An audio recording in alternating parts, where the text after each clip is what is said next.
2? And that, like, I could tell half the people in my draft pod were like, this guy definitely malevolently, maliciously pulled the full art so that he could resell it on eBay for $1. People lost their damn minds, man. What the hell is a full art? Okay, so you know how most Magic the Gathering cards have like a little square piece of art on them and then flavor text beneath it? In Battle for Zendikar and Rise of the Eldrazi, instead of that, they had art that was the full portrait aspect ratio of the card. So people were like, holy cow, these full arts are going to be worth more than regular lands, which are mostly considered bulk, you know? Like, you could just take them for free when you go to any card store. But that led to people, that and the release of Expeditions led to people purchasing so many packs of Battle for Zendikar that the market for full art lands actually cratered, and they're not worth $1, they're worth like 10 cents each. But because Magic the Gathering is so fucking expensive, everybody that plays it for more than 6 months becomes exclusively like Magic finance pilled. And when they draft for like 15 bucks, you can't spend 15 bucks on just like an enjoyable 6-hour night out where you get to play two rounds of Magic and then stand around for an hour and a half waiting for 2 people to go to turns. Instead, it has to be like, well, for $15, you get $18 technically, because you do have to pay a little bit to the card shop themselves, which is ridiculous. Because what, $3 for rent? What is this, 1906? You get 3 packs, which is roughly the equivalent of approximately $12. But then also, if you go 3-1 or better, you could win a prize, including a box topper, or even up to 5 packs themselves. So as long as I read, I've got to listen to 25 pre-release episodes of Limited Resources. I gotta get my draft order memorized in my head. As long as I go 2-2 or better, 30% of the time, 40% of the time I go 3-1, 10% of the time I go 4-0, then I'm making 4 cents an hour playing Magic the Gathering. It's just like so exhausting. You see, end up people thinking I committed like the fucking Thomas Crown affair, accidentally pulling the full art land out of the draft pack because you normally pull the land out of the draft pack, but because the lands are full art, now we got to change the rules because everybody's got to do maximum EV, otherwise they'd have to give up their damn house because it's the most expensive hobby on earth.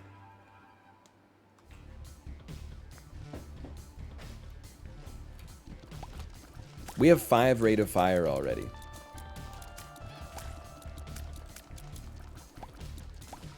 He's off on a goddamn rant. I'm just sorry to say, like, you know, Magic is like an incredible game. It's so well designed. When you get a good game of Magic, it's like, I understand why people play it and nothing else for like 2 decades. That's also very good. But then, like, it's not the whole community at all. But, like, a high enough percentage of the community is, like, extremely irritating that I never want to play it again. And also, like, you gotta choose your hobbies in life. I'm not being judgmental, I swear. But, like, at some point, you know, we were going to Friday Night Magic, like, 2 or 3 times a month. You gotta realize, like, this shit starts at 6, finishes at, like, 11. I always get my ass kicked. I gotta fight rush hour traffic to get there just to be condescended to by, like, some dude who's been playing for 35 years. Why'd you drop your Eldrazi commander on turn 4 when instead you could have dropped Abbot of the First Flame and then you would have had initiative? I'm like, bro, I'm literally just here because, like, my wife is running an insane net deck and goes 3-1 every week. Can you just, like, can we have a conversation like normal human beings? Like, this is not how life is meant to be. I don't want to do a post-mortem. I mean, it's not necessarily, like, you know, rude. But I don't want to do a post-mortem, like, every time I lose in Magic the Gathering. Because I don't want to give you the illusion that I'm ever going to get good at this game. Like, I'm literally here for my spouse and that's it. Do you watch, like, any sports? Do you play any video games? Oh, Magic the Gathering Online. Before Arena came out, you spent $100 a week in Magic the Gathering online drafts. It's like playing a damn Excel spreadsheet. Okay.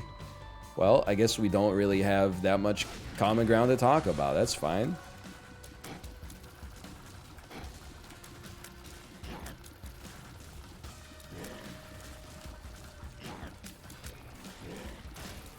Magic Online looks like PowerPoint in 1999.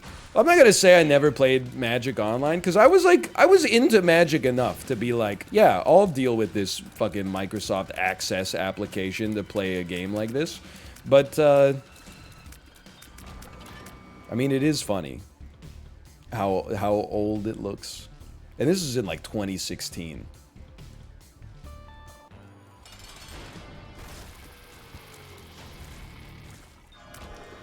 Also, and this is not necessarily even a Magic thing, but when I went to two GPs. I went to GP Vancouver, and then we drove down for GP Portland. Not to play in the main event, just to, you know, have a weekend playing some Magic. And at both of them, I felt like there were like 175 backpack thefts.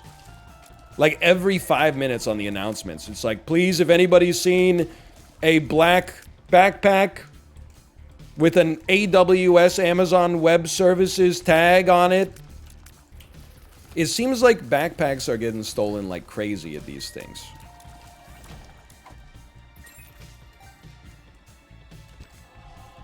And I also feel like, and maybe, again, this is like my own personal bias, I don't feel like they're stealing the backpack to, like, you know, hawk the goods. I feel like they're stealing... Ooh. I feel like they're selling the backpack, or they're stealing the backpack to get the cards. I feel like they're stealing the backpack in order to be like, holy shit, there's a Chandra's Flame in here. There's a Mox Opal. This is going to be so good in my Legacy deck.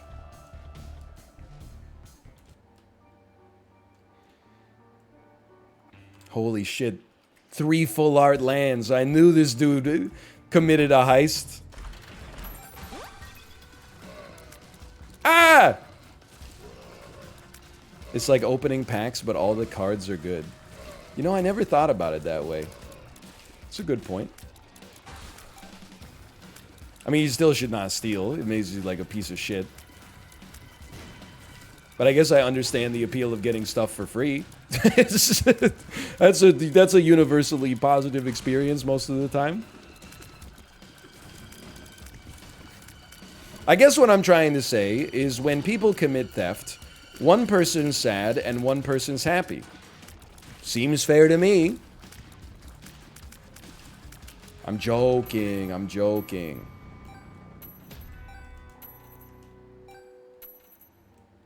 What's the rarest card you own? We do have a couple of expeditions.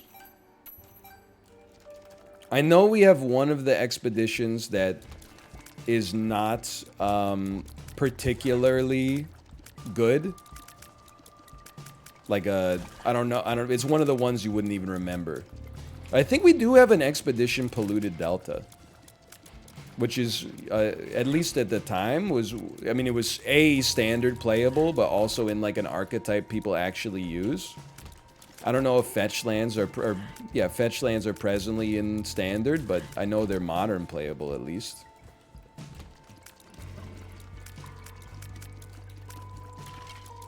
That's so fetch. Dude, you know what's interesting to think of? Actually, maybe I'm wrong about this. But I was gonna say, if you watch Mean Girls in 2004, and I told you that Amanda Seyfried would be the best actor out of all of the Mean Girls, you probably would have told me that I was crazy. But then I'm realizing, no, you'd probably be like, actually, it's Rachel McAdams. But Amanda Seyfried is second, I think. Like, Lacey Chabert hasn't done much that I've seen in a while. Lindsay Lohan, I don't even know what she's doing. She's hosting like reality shows in Qatar or something. And then Rachel McAdams, you know, she's doing stuff. She's been in a lot of movies. She's in Doctor Strange and at the Mouth of Madness. Hey, W7R7. Thanks for the gifted subscriptions. Thank you. But Amanda Seyfried, she's been in some good stuff, man. She's great in The Dropout. She's a good actress in a 5 out of 10 Ed Helms movie called The Clapper. She's a pretty good actress. You were talking about bad rock in Fall Guys today. I was wondering what your thoughts are on Seether. Okay, what does Seether sing? I feel like I know Seether. They were like a B to C tier band from that era.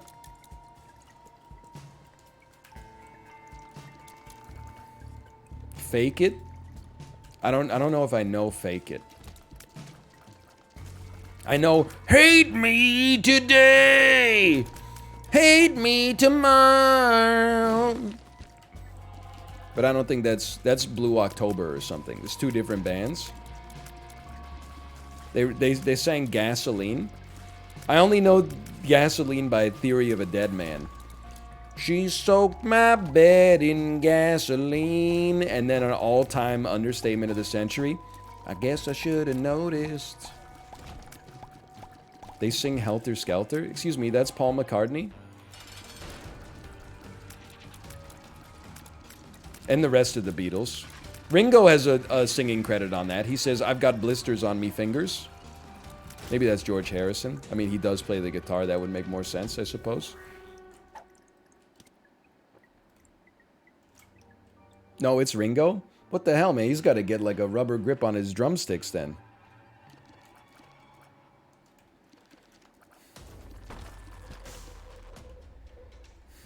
Social Bearing says 1.6 of your tweets, 1.6% of your tweets are in Haitian Creole. That's true. When I said I was monolingual, I wasn't including the fact that I do speak Haitian Creole about 1.6% of the time. Like 98.4% of the time, I'm speaking English. But then like every now and then, like maybe like just under 2% of the time, I'm like, hey, have some Haitian Creole. Just to mix it up a little bit.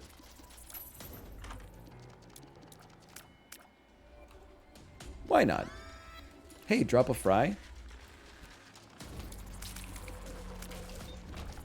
Sometimes I do make a tweet, and then when I look at the tweet, Twitter puts like a translate tweet button underneath it. And I'm like, don't insult me. I'm starting to think maybe the Twitter algorithm is like not that good at discovering what is English and what is not.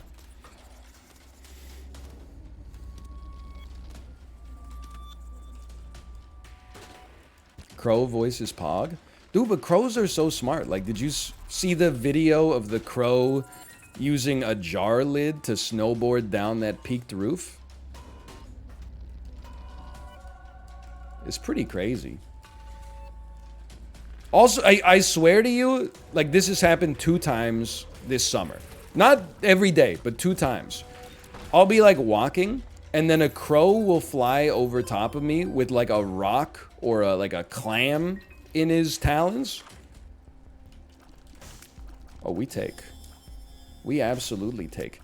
And then it drops, like, the clam close enough to where I'm walking that I'm like, this guy was actually aiming for me. Like, it's at the point now where, like, if I'm walking and I have the stroller, like, I will, if I see a crow flying over top, I'll, like, veer a little bit. Because it's, I'm not saying they're trying to kill me, necessarily, but I do think they're like, oh, that dude's head looks, like, hard enough that you could break, like, a clamshell open on it or something. Which might be true, but it's gonna hurt like a son of a gun.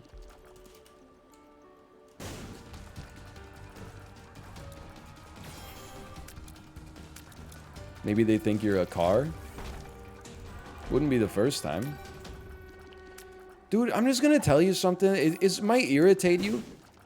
I don't feel like Guardian Spear is any good. I actually feel like it's worse than not having it. Ah, whatever. You still get to shoot, so I guess we take. How? Well, I think what happens is that it actually, like, I think having the spear modifies my behavior. So I'm more likely to try to get closer to enemies to do double damage. And then as a result, I put myself in a riskier position.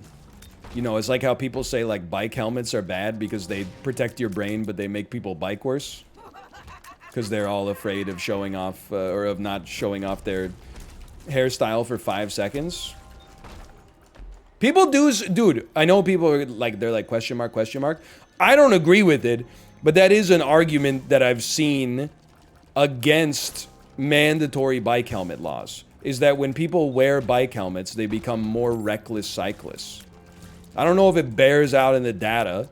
It may or may not. But I have seen the, I've seen the discourse at the very least.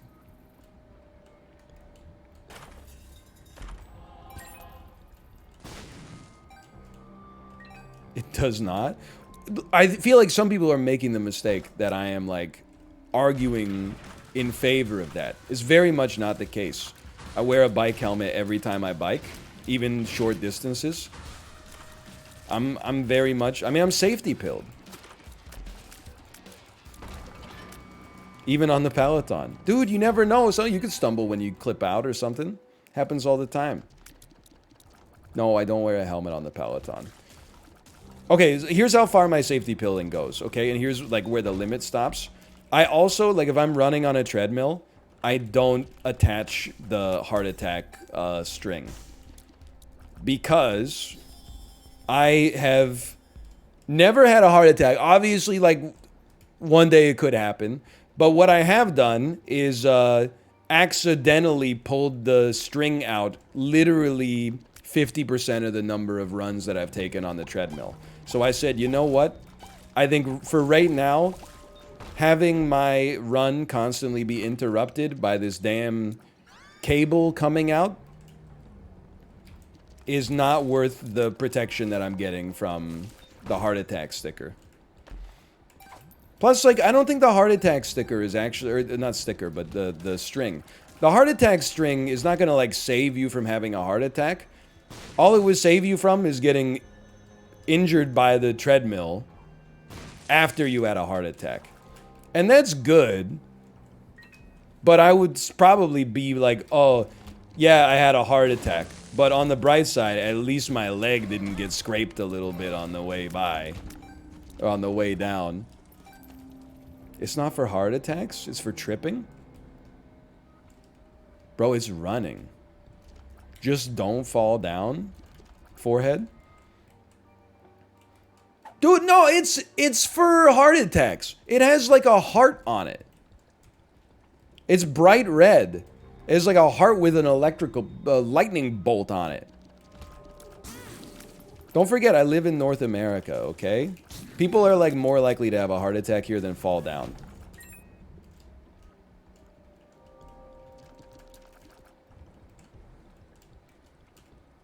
+2, +2. You can only laugh at that if you're North American, okay? If you're from Europe, you have just committed a hate crime against my whole continent. And I don't accept it. You have the Peloton treadmill too? No, I haven't actually run on a treadmill in a long time. I don't see myself buying a treadmill. I think the bike is sufficient. It's just... Honestly, like, when you get running pilled, it changes your brain. You start to think that running is awesome. And sometimes it can be. But I also get, like, omega horrible shin splints. And I would do, like, I mean, I was doing some, you know, middle distance running. I was running 10K, like, 4 or 5 times a week. A long time ago, like 2014. And then my shins would hurt the whole day afterwards. And I would be like, man, I love running. Running's so awesome. Apparently, I didn't know this until I got into running the last time I did. But, apparently, one of the things that is most likely to contribute to shin splints is having overdeveloped quads proportional to your hamstrings. When I read that, I was like, that's absolutely true. Because your quads are fun to work out, and your hamstrings are annoying. So I could I diagnose myself with that being the truth.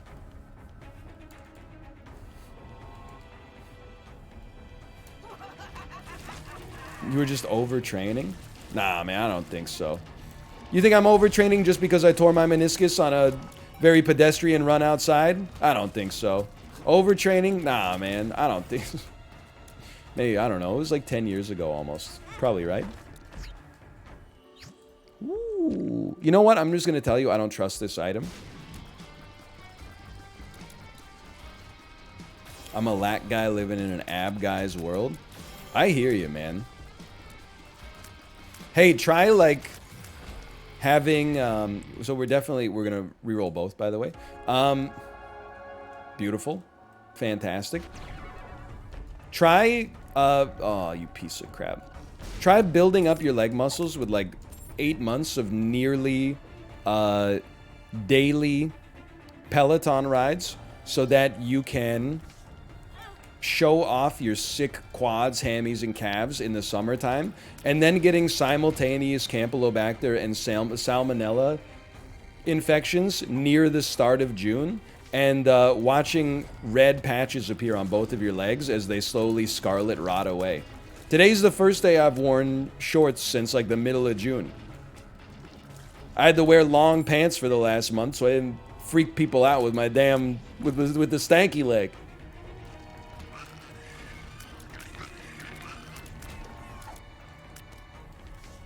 This feels like a very specific hypothetical. Surprise! I framed it as a hypothetical, but it actually happened to me not so long ago.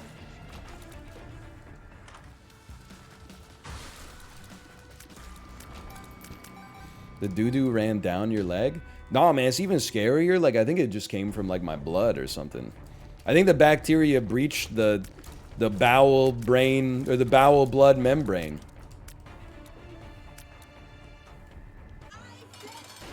And then was like, surprise, I'm in your shins now. And I was like, what? I'm gonna die. And then one doctor was like, no, you're not. And then like 3 days later, another doctor was like, yeah, it could have happened.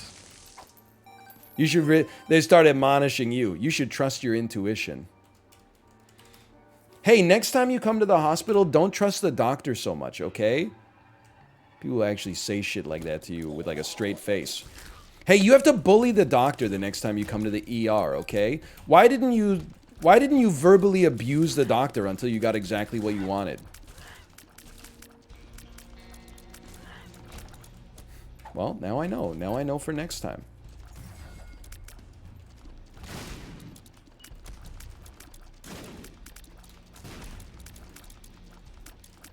Why didn't you? Well, I thought I did. When I was in the ER on Saturday, I was like, hey, I've had diarrhea for 3 weeks, plus my legs looking a little stanky. And the dude was like, hey, if you just said you had, well, this, I'm paraphrasing. He was like, if you just said you had diarrhea, we could have treated that. But honestly, I don't feel qualified to deal with this whole stanky leg thing, so I'm going to pass the buck to an internist in 2 weeks. I was like, what the hell? I'm not a stanky legologist, so I'm going to have to refer you to my friend who's an expert in stanky legs.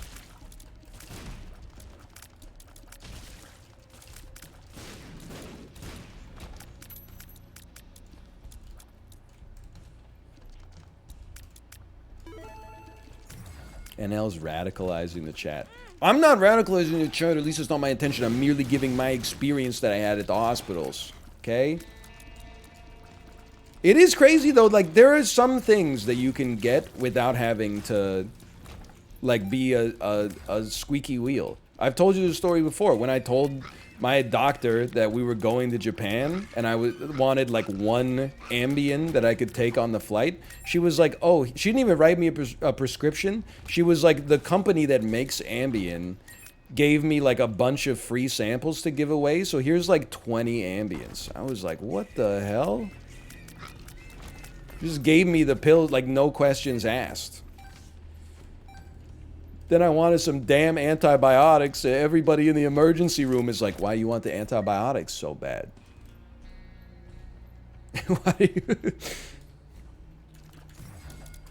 Why do you, why do you want the ciprofloxacin so bad, huh? It's just a little sus that you're so in here. You're like so focused on the antibiotics. Oh, well, I think I have a bacterial infection. Oh, really?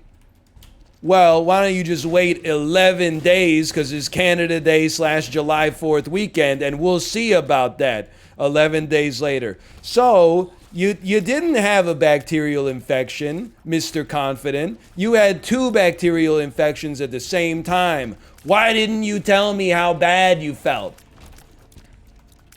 Dude, like you came in and you're like, oh, my stomach hurts and I have endless diarrhea and my legs getting a little stanky. You didn't tell me you felt that bad. Then I would have given you some antibiotics, dude. I no joke, and like I'm not mining this for sympathy. I'm just telling you where I'm at. Someone in chat like a week ago was like, honestly, you may actually want to just talk to somebody about this because it sounds like you have like you're having a trauma response. Like it sounds like you're a little bit traumatized from the experience. And I was like, you know what? I think you might be right. I think that with no malice, no sarcasm or cynicism, I think I might have been a little traumatized. It's a pretty good run we got here. I'm not trying to say, oh, like, NL thinks he's traumatized because he had one little infection. I just mean, like, I think I might genuinely, I don't know. I don't know what trauma feels like. Certainly, I seem a little fixated on this issue.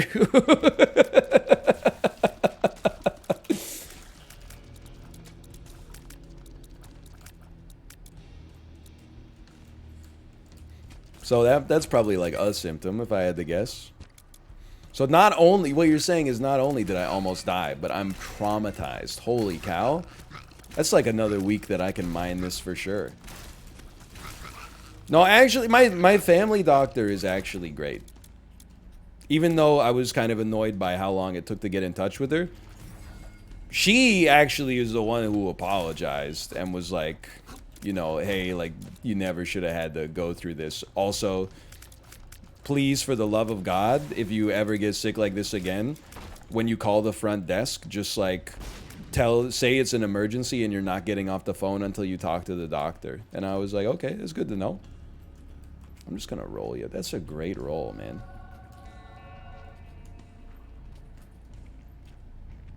So and then she gave me a call on, oh my God, she gave me a call on Sunday to check in as well and told me that my bowel movements may not be the same until 2023 as a result of the scarring on my intestines, which is, you know, it's good to know. I'd rather know than not know. Also, she doesn't know what she's talking about because I had a great one this morning that actually looked like how it's supposed to look. Like it is returned to actually having a numeric value on the Bristol stool chart instead of just saying, like, if you click on this picture, go to the hospital immediately, which is nice.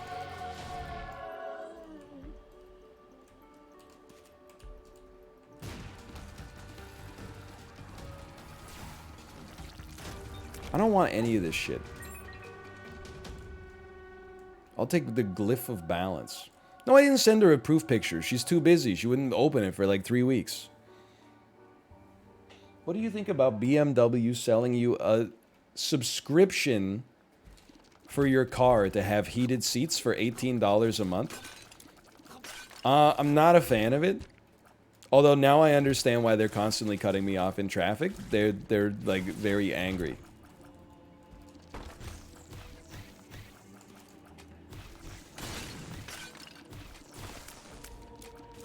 Look, I'm like, I don't want to say I'm capitalism pilled because I don't want to make enemies. But, you know, I am interested in finance. I love that people will, like, say, like, oh, competition is amazing. Like, our financial system has led to the most incredible innovation in the world. And that's why, like, revenue and profits keep going up. And then it turns out, what was the innovative idea that has led to profit, like, skyrocketing? What if we stop charging people once for things and just started charging them every month instead. What an incredibly innovative idea. What if instead of giving someone a product, we just turned every single product into a monthly subscription, and then people, like, you know, over the course of 2 years, they pay more than they would have paid for the product to begin with. And then also they get lazy and forget to cancel their subscriptions because they already have 1,500 subscriptions coming out every month. So it's easy for some to slip through the cracks. And then, like, it's just innovative, man. It's just these kind of financial innovations that allow earnings per share to hit, like, heretofore unforeseeable possible levels. You can get unlimited access for $415. Me crunching the numbers at the BMW dealership, trying to figure out how many winter months I would need to experience in order to make the monthly subscription be cheaper than just buying it outright.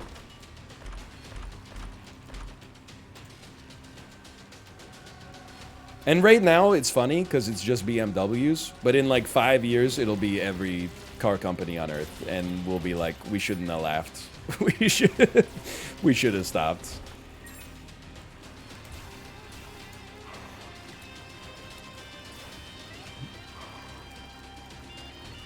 Anyway, whatever. I don't know.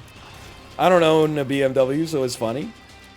Remember when phones had headphone ports? Look, I don't know. That's a controversial one. Because I loved my headphone port. I listened to wired headphones every night to go to bed. The way I understand it is that by removing the headphone port, they actually were able to make better battery life and have the same form factor. Which I actually am like, I've never had any complaints about my phone's battery except when I had a Pixel. I don't know if this is like a normal Pixel thing, but literally I would use the phone like for 20 minutes a day and it would go from 100 to like 15% by the time it was dinner time. But copium levels off the charts. I mean, you can stick with your old phone with the headphone jack if you want. I'm just saying, like, at first I was like, this sucks. Then I got some Bluetooth earbuds, and I was like, this is fine.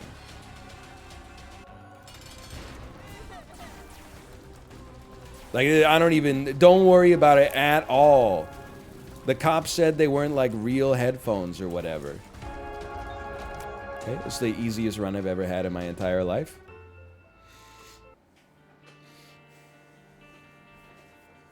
It does suck that Bluetooth headphones are not... They don't have great battery life, though. Screw it, I'm gonna run one more. Why not? Let's do it.